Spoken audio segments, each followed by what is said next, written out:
on va parler du discours de Faure Gnassingbé. Je vais continuer sur la forme avant d'arriver sur le fond. Alors, la dernière fois, Faure Gnassingbé s'est rendu au Parlement pour s'exprimer devant le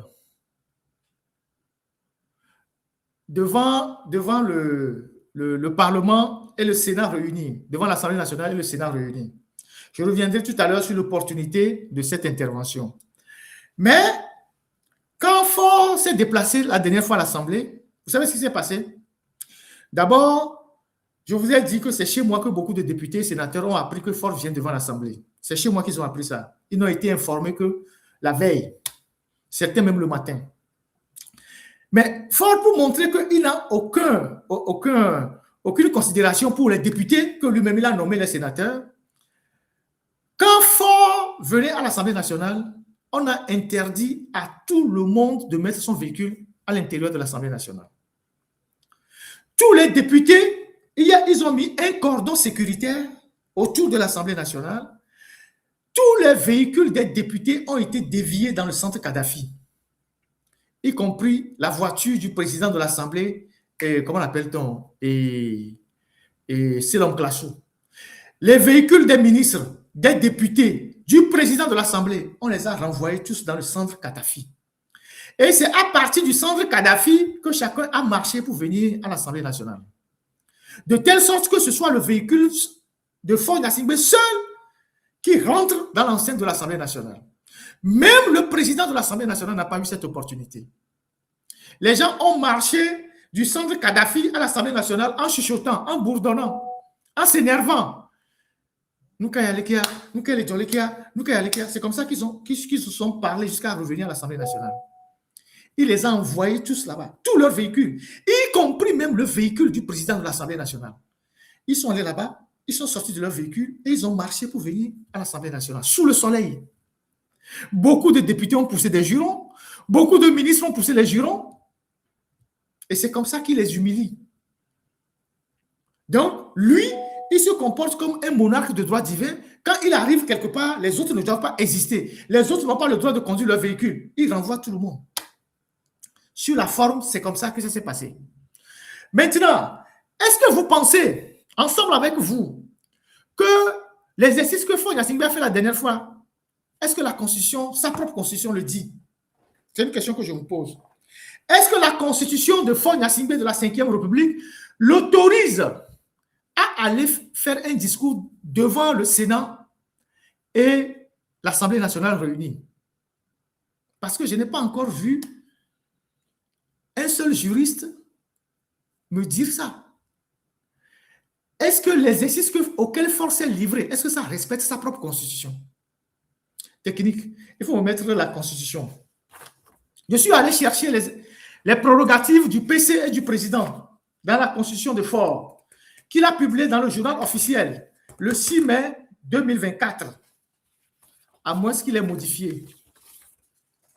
Alors, dans l'article 42, d'abord, l'article 41,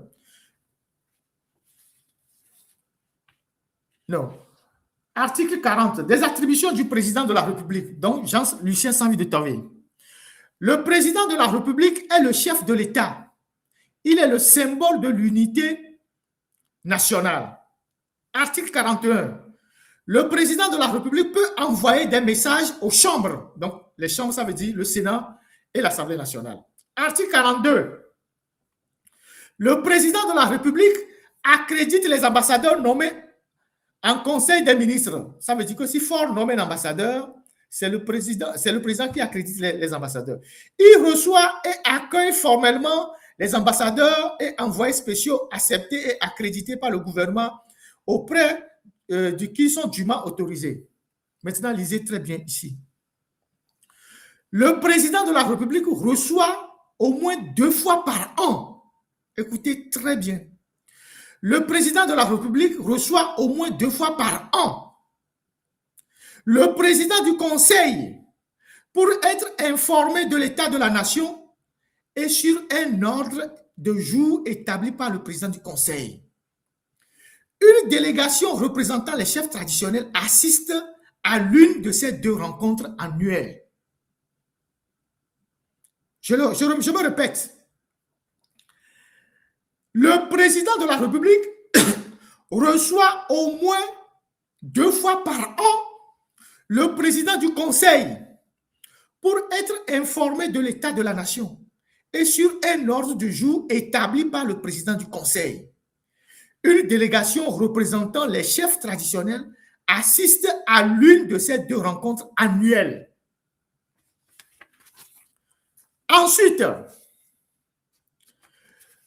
pour Faure Gnassingbé, ce que la Constitution lui permet, le président du conseil peut soumettre au Sénat pour un débat sans vote toute communication sur l'exécution de son programme.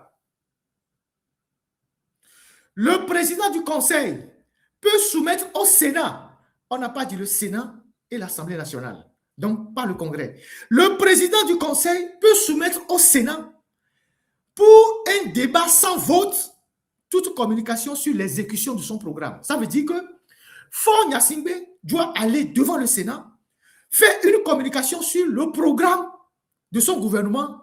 Il y a un débat, mais il n'y a pas de vote. C'est la seule chose que la Constitution lui permet de faire devant les sénateurs. Il n'est dit nulle part dans les textes que je viens de voir que Faure va se mettre devant les députés et les sénateurs réunis pour délivrer un message. La seule institution avec qui ou envers qui Faure Gnassingbé est autorisé à faire 2 fois par an l'état de la nation, c'est le président de la République. Et c'est Faure Gnassingbé lui-même, en tant que président du conseil, qui fixe l'ordre du jour. Et il est accompagné par des chefs traditionnels qui assistent à l'une de ces réunions. Donc, vous imaginez que ces gars-là, eux-mêmes, ils ont voté une constitution qui sont en train de piétiner comme ils veulent. Parce qu'ils savent que les Togolais ne lisent pas. Ils savent que les gens ne lisent pas. Donc, il n'est dit nulle part dans la constitution de la 5e République que Faure Gnassingbé va réunir les députés et les sénateurs réunis dans une salle pour leur délivrer un discours. Nulle part. Si quelqu'un a l'article, que la personne passe l'article que je vais voir. Et ça aussi, nos juristes n'ont pas vu ça. Donc, en réalité, Faure se fout de tout le monde. Il fait lui-même ses propres tests. Il ne respecte pas. Il ne respecte pas les tests que le peuple fait. Lui-même, il fait ses propres tests. Il ne respecte pas. Il ne respecte pas. Donc, voilà ce que la Constitution dit. Vous pouvez aller regarder dans la Constitution. La seule chose qu'on autorise Faure à faire, le président du conseil peut soumettre au Sénat pour un débat sans vote toute communication sur l'exécution de son programme. Article 55. Article 55. C'est ça qui est là. Donc, monsieur Jean-Lucien Sanvi de Tove, au lieu d'apparaître 2 fois par semaine pour nous prendre des photos, il faut interpeller Faure Gnassingbé pour qu'il vienne te faire l'état de la nation. Parce que c'est à toi qu'il doit parler. Maintenant, s'il veut discuter de son programme de gouvernement, il va au Sénat. Mais là-bas, il y a un débat, mais il n'y a pas de vote. Donc, il y a un débat, ça veut dire qu'on peut l'interroger, mais il n'y a pas de vote. Voilà quelqu'un qui viole sa propre constitution. Il n'en a rien à foutre. Donc, voilà ce que j'ai voulu vous dire, toujours comme aspect formel de son discours. Maintenant, j'ai fait un petit exercice pour voir d'où vient le discours de Faure Gnassingbé. D'où vient le discours de Faure Gnassingbé? Un instant. Je prends un document.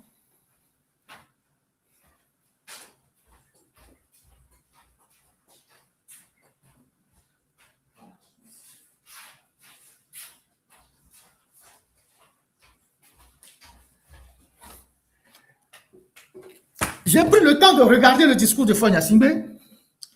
Son discours a été généré à 83% par l'intelligence artificielle.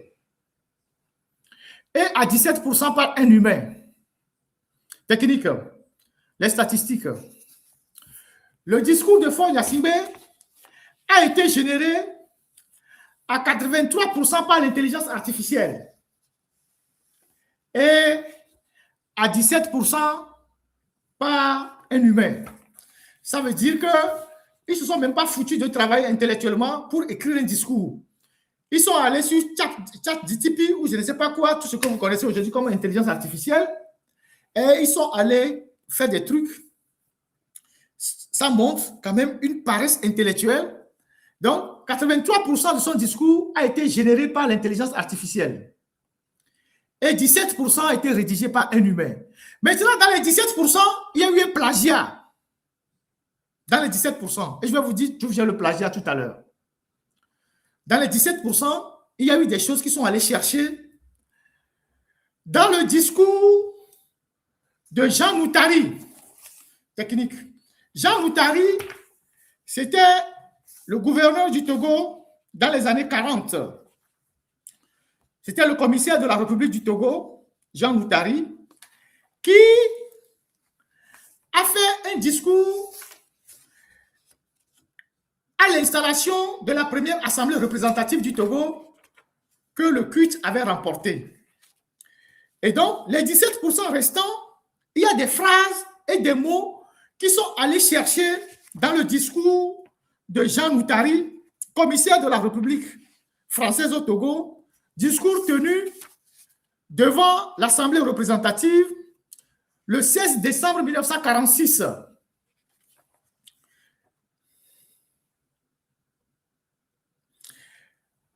Jean Moutari disait par exemple, il en est de même pour le Togo. Votre avenir social et économique est dans vos mains. Il faudra répéter les mêmes choses. En tout cas, celui qui a écrit son discours. Ce que je vous demande, et à chaque fois au cours de vos travaux, vous aurez besoin de l'administration, vous n'hésitez pas à faire appel à elle. Je vous demande surtout de nous aider à réussir cette chose que tant de gens déclarent impossible. La cession des masses africaines a une saine notion de démocratie et de la justice et de la liberté. Messieurs, votre avenir est entre vos mains. Je vous souhaite de vous réussir, de vous voir réussir. Là-bas, Faure dit, je nous souhaite de nous réussir. Ils ont changé les mots. Donc, je suis parti dans le journal officiel et j'ai vu le discours de Jean Moutari, qui était le commissaire de la République française au Togo, du 16 décembre 1946, et j'ai vu des similitudes dans les 17% de la partie rédigée par l'humain. Je me demande si c'est un historien qui a rédigé le discours de Faure Gnassingbé. De toutes les façons, si c'est un historien, il a fait 83% d'intelligence artificielle et dans les 17%, il allait copier des phrases dans le discours de Jean Moutari du 16 décembre 1946, le jour de l'installation de l'Assemblée représentative du Togo, où il y avait qui était majoritairement acquis au CUT. Donc, il y avait à cette session les Sylvanus Olympio, les Maître Vial, les Atakwam Dessou, les Zakari Louki, les Ali Bojona, les Clous Gruniski Gérard, M. Thiers, M. Agba, M. Freitas, M. Clou, M. Jean-Lucien Sambi de Tové, M. Sylvanus Epifanio Olympio. Donc, voilà. Il y avait également Fior Lawson, 5 doyens d'âge à l'Assemblée représentative. Il y avait le révérend père Rigert et M. Komotan, les deux plus jeunes qui étaient à l'Assemblée représentative. Donc, voilà.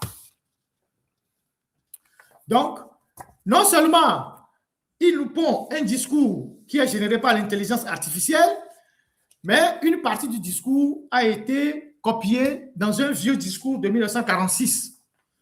Bon, voilà, quand les gens ne veulent pas travailler, ils ne veulent pas faire appel à leur intelligence, à leur propre capacité, voilà comment ils vont copier des trucs qu'ils vont servir à leur nation. Donc, voilà ce que j'ai trouvé dans le discours de Faure Gnassingbé. Maintenant, globalement, Faure a tenu son discours et il nous a fait croire que c'est maintenant que lui vient d'arriver au pouvoir. Comme si les 20 ans qu'il venait de passer on pouvait les faire passer pour perte et profit. Et pourtant, en 2005, Faure qui nous parle aujourd'hui de développement, de projets qui seront contrôlés, de lutte contre la corruption, de ci et de ça. En 20 ans, il y a eu les plus grands scandales financiers au Togo. Faure n'a jamais arrêté un seul voleur. Aucun. Et il y a des rapports des institutions que lui-même a mis en place. La Cour des comptes, l'inspection d'État, l'inspection générale des finances, des dossiers à scandale, les routes Lomé-Vaughan, les routes à Lédio, les contournements, tout l'argent qui a disparu. Il n'a jamais arrêté un seul voleur. Pendant 20 ans. Aujourd'hui, il vient nous dire que oui, il lutte acharné sur la faire contre la corruption. Alors que lui-même, il est le chef de qui couvre cette corruption-là dans le pays. Il nous dit oui, qu'il va parler pour la réconciliation. La réconciliation, aucun Togolais ne doit être laissé sur le carreau. La voix de tout le monde doit compter. Mais il jette les gens en prison. Tous ceux qui donnent un avis contraire à sa gouvernance sont en prison. Même les femmes, il ne leur fait pas cadeau. Son propre frère est en prison depuis 16 ans. Sa famille est totalement... sa famille est totalement explosée. Sa famille est devenue une famille qui a explosé. Il est incapable d'unifier sa famille, d'unir sa famille. Mais il parle de l'unité du Togo. Quelqu'un qui ne peut pas unir sa propre famille, il vient servir l'unité au Togolais. Après, il envoie les gens qui ne sont pas d'accord avec lui en prison. Les Grace Koumaï, les Madame Nyakade, les Amavi, tous les prisonniers qui sont en prison. C'est des gens qui ont donné un avis contraire à sa gouvernance. Il les a envoyés en prison. Mais il dit, oui, que rien ne sera laissé... le coin togolais ne sera, je ne sais pas quoi il a raconté. En plus, il dit oui, qu'il y a de gros projets, mais c'est Faure Gnassingbé qui nous a vendu les 20 plus ici. Et je vais vous lire ce que Faure nous a servi comme les 20 plus de 2005. En 2005, Faure nous a vendu 20 plus, les 20 plus. Le premier point des 20 plus, c'est plus pour la réconciliation et l'unité. Le Togo doit se réconcilier avec lui-même. Il doit accepter ses différences, mais renforcer son unité. Du nord au sud, de l'est à l'ouest. Après 20 ans, le Togo est-il uni? Y a-t-il une unité au Togo? À chacun d'apprécier. Deuxième point, plus pour le rayonnement à l'international. J'associerai l'ensemble de la société togolaise à la définition de notre politique étrangère. Pour le moment, sa politique étrangère, c'est lui et son ministre qui la font. Nous, on ne sait pas ce qu'ils font. Plus pour la sécurité. Je renforcerai les relations entre le peuple togolais et ses forces armées et de sécurité. Voilà les militaires qui frappent les gens tous les jours. À la moindre manifestation, les militaires frappent les civils, frappent les femmes, frappent les enfants, tuent les enfants de 12 ans. Ça, c'est le troisième point des 20 plus. Plus pour la démocratie. Ah voilà, le point 4 des 20 plus de Faure. Je poursuivrai la marche du Togo vers la démocratie et l'état de droit. J'organiserai des élections législatives libres et transparentes. Je donnerai une place prépondérante à la société civile dans le dialogue social. Je mettrai en place le Sénat pour assurer la meilleure représentation des forces régionales et des élites religieuses, traditionnelles et syndicales. Nada. C'est vrai qu'à la fin des 20 ans, il a mis un Sénat grabataire en place qui ressemble à une maison de retraite. Plus pour la justice. Les Togolais ont le droit à une justice transparente, indépendante et sûre. Vous, les Togolais qui m'écoutez, vous avez une justice indépendante, transparente et sûre, avec tous les problèmes de terrain, les juges, les avocats, tous les gens qui sont en prison avec le procureur qui envoie les gens en prison. C'est le numéro 5. Le 6, plus pour les libertés. Un code des libertés publiques sera élaboré pour assurer l'expansion des principales libertés. Association, information, réunion. Un code des droits et devoirs des citoyens délimitera strictement la possibilité d'intervention des agents de l'État dans la vie des citoyens. Aujourd'hui, Faure Gnassingbé nous écoute. Il écoute les téléphones des gens. Ils rentrent dans les domiciles privés. Ils arrêtent les gens. Ils fouillent les téléphones des gens. C'est-à-dire, le mec, c'est un bipolaire. Tout ce qu'il dit, il fait son contraire. Nous sommes dans les 20 plus de 2005. Numéro 7. Plus pour la bonne gouvernance et la fonction publique. J'assurerai le paiement des arriérés de pension aux agents permanents. J'assurerai la régularité des salaires. Une évaluation du travail de chaque administration sera régulièrement accomplie avec le concours des fonctionnaires. Dans chaque administration, un délégué du médiateur recevra les plaintes des citoyens et devra remédier aux manquements constatés. Vous avez l'impression que votre administration fonctionne? Que vous avez une administration efficace? Voilà. Il dit, numéro 8, plus pour la société civile. J'accorderai une place prépondérante à la société civile dans le dialogue social. Nada. Il dit, l'éducation sera notre priorité. Les meilleures conditions seront créées pour l'éducation des jeunes. 5000 classes nouvelles avec les équipements appropriés seront créées en 5 ans. 5000 classes nouvelles. Un grand lycée scientifique sera créé. Les universités de Kara et de Lomé seront développées. J'améliorerai les conditions de vie des étudiants et je développerai l'accès à tous à l'Internet. Pao, nada. Les salles de classe sont comme des poubelles. Les écoles d'initiative locale, donc les édiles, seront transformées en écoles publiques par un statut particulier. Les enseignants auxiliaires seront intégrés dans le corps des enseignants de l'administration. Je ferai attribuer par le ministre de l'Enseignement des bourses présidentielles d'excellence. Vous avez les bourses d'excellence? Une aide au premier logement sera instituée sous forme de micro-garantie de l'État. Vous avez des aides au logement au Togo? Une aide au premier emploi des jeunes sera instituée sous forme d'exonération sociale. Pao. Plus pour les femmes. J'accroîtrai la responsabilité des femmes dans la vie politique, professionnelle et sociale. Je favoriserai la protection de l'intégrité physique et morale des femmes pour qu'elles puissent s'épanouir sans contrainte. Je prends la deuxième portion. Je favoriserai la protection de l'intégrité physique et morale des femmes. Grace Koumaï est en prison, à ma vie aussi. J'espère qu'ils sont les exemples vivants de cette protection de l'intégrité physique et morale des femmes par fort.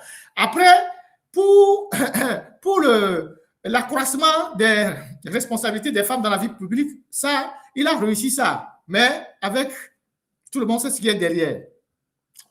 Plus pour les retraites, j'assurerai le paiement des arriérés de pension. J'assurerai la régularité des pensions. Je favoriserai les efforts de pour le troisième âge. Je ne sais pas s'il a réussi. Plus pour la liberté de création.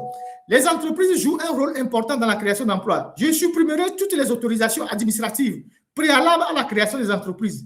Un facilitateur pourra être saisi en cas de difficulté opposée aux entrepreneurs. Aujourd'hui, les entreprises ferment.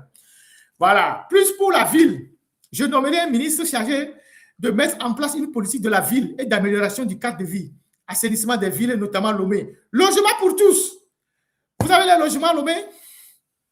Voilà. Ici, c'est encore un très bon truc.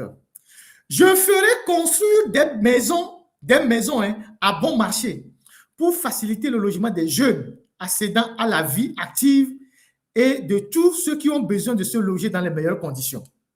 Je ferai construire des maisons à bon marché pour faciliter le logement des jeunes. Vous avez le logement des jeunes au Togo? Bao. Ça, c'est aussi un bon truc.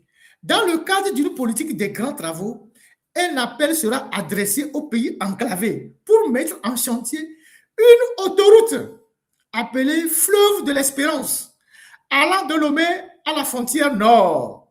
Ce projet va créer 100 000 emplois en 5 ans, offrira un moyen de transport efficace et sera le vecteur de notre intégration régionale. Je répète. Dans le cadre d'une politique des grands travaux, un appel sera adressé aux pays enclavés pour mettre en chantier une autoroute appelée Fleuve de l'Espérance, allant de Lomé à la frontière nord. Ce projet créera 100 000 emplois en 5 ans.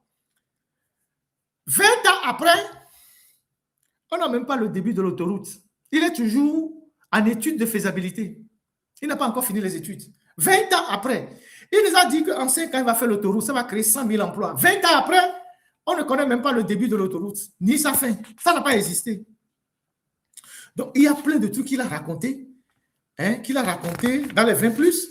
Et donc, quand les 20 plus, merci beaucoup, quand les 20 plus sont passés, voilà, il a dit aussi ceci, le 16, il dit, le sport sera popularisé avec la construction et l'aménagement de 1000 terrains de jeu de football. Écoutez très bien.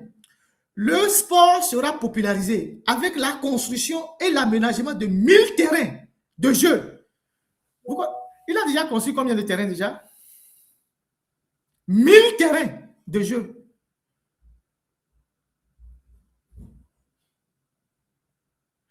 Il dit, je vais faire construire 10 hôtels de classe internationale.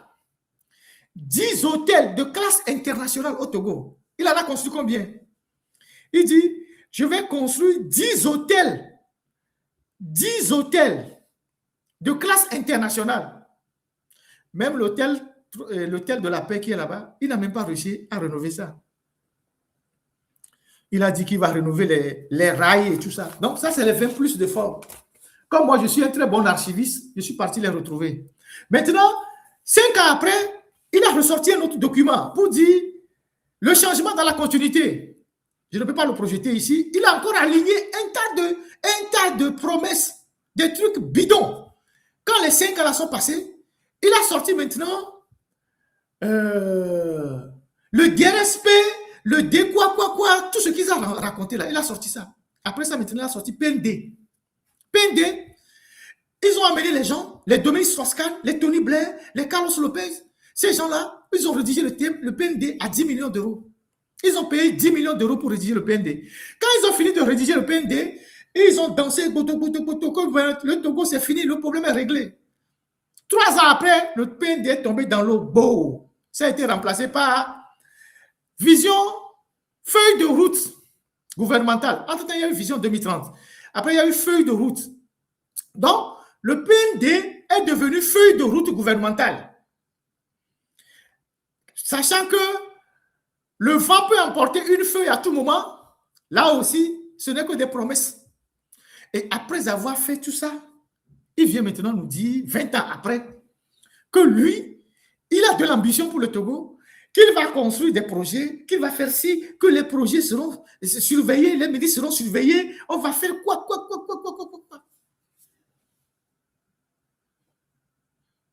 S'il y a un Dieu dans la mythologie grecque qui s'occupe de la mythomanie, c'est fort qui a ce trophée-là. S'il y a un Dieu dans la mythologie grecque ou même égyptienne qui s'occupe de la mythomanie, c'est fort qui incarne ce Dieu-là. Zéro. Je parle des faits. C'est factuel. Je n'invente rien. Je suis journaliste. Je parle des faits. Il a dit qu'il va construire 1000 terrains de jeu. Il n'en a pas construit 2. Il a dit qu'il va construire une autoroute appelée Fleuve de l'Espérance qui va générer en 5 ans 100 000 emplois. On n'a pas vu le début de l'autoroute. Pour aller à Davier, de Lomé à Thiviers, c'est la croix à la bannière. Il n'y a pas de route. C'est sur les faits. Un journaliste parle des faits. C'est lui-même. C'est ses propres déclarations qu'on prend contre lui.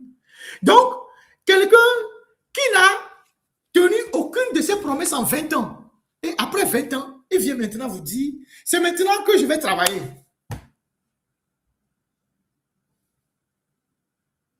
Et vous êtes prêt à l'applaudir. Attends, je ne vais pas prendre votre journée. Vous étiez si nombreux. C'est ce que moi j'ai à dire sur le discours de Faure. Je ne vais pas rentrer dans tous les détails, mais voilà ce que j'ai voulu vous dire. Pour vous dire, quand vous suivez les mythomanes, c'est vous-même qui allez tomber dans les trous. Comme Mme Nyakadé a eu à le dire, Faure, on peut lui donner même 100 ans, il ne fera rien. J'ai vu hier un gars de Dapaon, parce qu'au temps de l'ancien ministre, la ministre des Sports, on nous a monté des images qu'il faudra donner l'argent pour rénover le terrain de Dapaon, le terrain de, comment on appelle l'équipe de Dapaon là, Fouadan. Ils nous ont monté des gazons, que le terrain est rénové. C'est juste la pelouse. J'ai vu sur TikTok un gars de Dapaon, il a publié une photo, oui c'est une vidéo, les herbes ont tellement poussé sur le terrain que ce sont les animaux qui viennent brouter sur le terrain. Les animaux sont rentrés dans le stade d'Apaon sur la pelouse.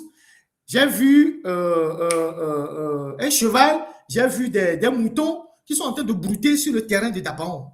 C'est sur la page d'un gars sur TikTok qui s'appelle, je pense, Combatté. Il a fait une vidéo.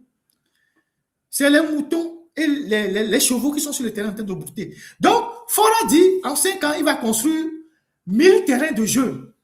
Il n'en a pas construit un seul. Le terrain de sa propre ville, Asko de Kara, il est en l'état tel que Ameyi, l'ancien préfet, l'avait construit. Le terrain de Asko de Kara, dans la ville du président, il est toujours Comme Améi, le général Améi, quand il était préfet dans les années 60 combien, avait conçu ce terrain-là. C'est seulement le gazon synthétique que la fédération est partie mettre sur ce terrain. Le terrain de la ville de Kara. Alors, je vous parle, on a pris beaucoup d'argent pour inviter les panafricanistes à Lomé. En tout cas, ceux qui se disent panafricanistes. Billets d'avion garantis, hôtel garanti, chauffeur, voiture, peut-être même prime. Mais il y a depuis une semaine, il n'y a pas l'eau à Pia, chez Fort Gnassingbé. Depuis une semaine, chez Fort Gnassingbé, à Pia, il n'y a pas l'eau. Les gens n'ont pas d'eau parce qu'il y a une panne là-bas à Pia. Il n'y a pas l'eau. Il n'y a pas l'eau depuis une semaine. Les gens vont chercher l'eau dans les puits. Tous les robinets, il n'y a pas l'eau. Parce qu'il y a une machine qui a lâché, qui n'arrive pas à réparer. Actuellement, c'est la débandade au ministère de l'eau. Je ne sais pas qui est là-bas maintenant. Actuellement, c'est qui? C'est Alipu Sénat. Ils sont en train d'appeler les gens de partout. Il n'y a pas l'eau à Kara depuis une semaine. Pas à Kara, à Pia. Je vous parle de Pia, chez Fort Gnassingbé. Il n'y a pas l'eau. Mais ils ont l'argent pour faire venir les gens Lomé, les habiller, les nourrir, les loger et leur donner des primes pour une conférence qui n'apportera rien au Togo. C'est ça la priorité de Fort Gnassingbé. Madame Nyakade a dit, même 100 ans il est au pouvoir, il ne changera pas. Il ne fera rien. Parce qu'il est limité. Il est limité. Avant, il avait encore la force. Il était jeune. Maintenant qu'il est beaucoup plus vieux, il a pris de l'âge. Vous voyez comment il est fatigué sur les images. Et qu'il se bat pour se protéger. Parce qu'aujourd'hui, il se protège plus qu'hier. Quelqu'un me dit que Djoumé de Mango n'a même pas un stade au Moloké. Ils vont jouer leur match à Kara. Voilà. Djoumé de Mango n'a même pas de stade. Donc aujourd'hui qu'il est plus vieux, qu'il est beaucoup plus préoccupé par peut-être sa santé, sa sécurité, il ne peut même pas sortir pour regarder les Togolais. Ce n'est pas maintenant qu'il se bat pour se protéger qu'il va développer le pays. Sa priorité aujourd'hui, c'est de sauver sa peau. C'est de se protéger. C'est de s'accrocher au pouvoir jusqu'à la fin de sa vie. Donc, ce n'est pas après 20 ans au pouvoir qu'on a des idées révolutionnaires, qu'on veut développer un pays. Ce qu'on n'a pas pu faire en 20 ans, ce n'est pas le reste de ta vie que tu vas le faire. Donc, c'est aux Togolais de prendre leur destinée. C'est aux Togolais de prendre leurs responsabilités. Si vous estimez que vous êtes mal gouverné, qu'on vient casser vos marchandises, on casse vos boutiques sans vous prévenir, on n'a pas de solution pour vous, on casse vos baraques, vos conteneurs, c'est votre problème. Les gens qui appellent à manifester là, qui sont dans la diaspora, non, ils vont dire mais ils vont dire les doyens. Et mais les gens du MC66, ils ne souffrent pas. Nos doyens, comme les Ali Akondo, les je ne sais pas quoi, les Eloi Koussao, les Tinoa Belenko, les Raoul Dagba, les Djagba Ben, ce ne sont pas des gens qui souffrent. Ils sont très bien dans leur où ils sont, autant ils sont. Ils ont tout. Ils ont leurs enfants qui font des bonnes études, ils ont tout. Ils n'ont pas besoin de ça. Mais ils ont quelque chose de commun avec nous, c'est le Togo. Et personne ne peut vous regarder le Togo dans cet état et sur terre. Zagabambo n'a pas besoin de quoi que ce soit. Il vit certainement bien en Europe. Les Togo-Vigués, c'est pareil. Les Kodjovito, c'est pareil. Les Mogos, c'est pareil. Moi-même. Donc, si on se bat pour que le Togo change pour nous tous. Mais si vous estimez que, on veut des temps, mais c'est mignon. Il n'y a pas de banlieue avec les fouets. Il n'y a pas de conteneur avec les bains. Il n'y a pas de monde avec les fouets. C'est à vous de décider. Si vous estimez que, bon, vous êtes bien comme ça, mais restez bien comme ça.